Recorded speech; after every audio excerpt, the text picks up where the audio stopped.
I'm just about to start my new bullet journal for 2017. I thought I would just do a quick flip through of my old one, which is now very, very battered, and think about what I thought worked quite well in it and what I want to carry through to the new year. Towards the end of the year, this journal became much more of just a notebook for me, and I used it for list making more than anything, which kind of defeats the purpose. So I think there's some things I need to condense and just make a bit more straightforward and just not overcomplicate it.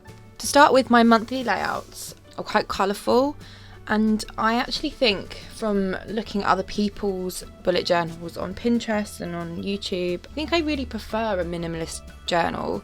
But for me, highlighting the days as they go, highlighting different tasks and things actually works really well. I don't know, I need to try and find a balance between having it more monochrome and also having those hints of colour where it's relevant. So Rachel L on YouTube, I love her videos, and she did these sort of monthly goals which were all illustrated. I really liked the idea of that, and I thought they looked really nice and they worked really well. For me, although I really enjoy doing the illustrations, I actually think a list format is perhaps better, and it's perhaps something I can condense down more as a sort of tick off list on a monthly plan, but we'll see. I mean, I would like to still incorporate illustration in different ways, so I like to get down whenever I have ideas for tutorials that I could do and projects that I could take on in a list format with a few illustrations perhaps. And this is again just some ideas for my Etsy store. There are elements that I do really like that I tried to do, but it's not something I kept up with for some reason. For example, I really liked the idea of like laying out your birthdays in really clear fashion month on month, but actually when it came down to it, filling it out was just something I just never did. I think this idea I'm going to incorporate into my year at a glance. So that's it for my old planner. I'm definitely looking forward to seeing the back of this one and starting something new. This as well was just an old notebook that I got from Wilkinson's, whereas the one that I got for Christmas is obviously a proper bullet journal. I have started to plan out what's going to be on what page, so let's get started.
So I've just finished the first part of my bullet journal setup for January. It starts with my key.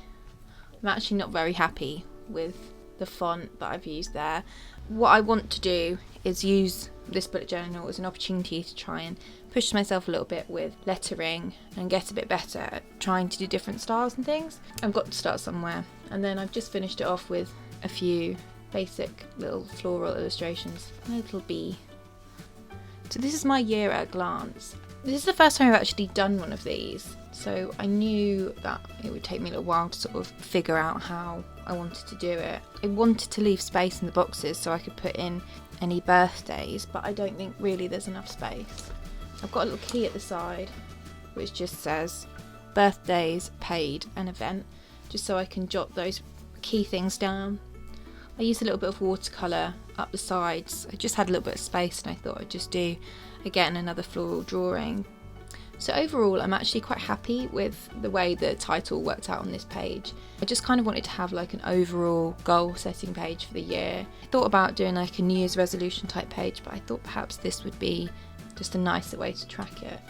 I don't actually know what I'm going to do with this page yet. I might just keep it as like a doodle page. I might sort of do something similar goal setting wise. I knew I wanted to carry on doing illustration throughout in small sections, so I've got my little collection of mushrooms, and this is my January layout.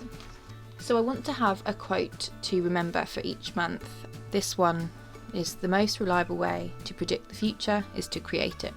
And I thought that's a nice one for the start of the year when I'm sort of getting myself back into crafting and getting myself organised.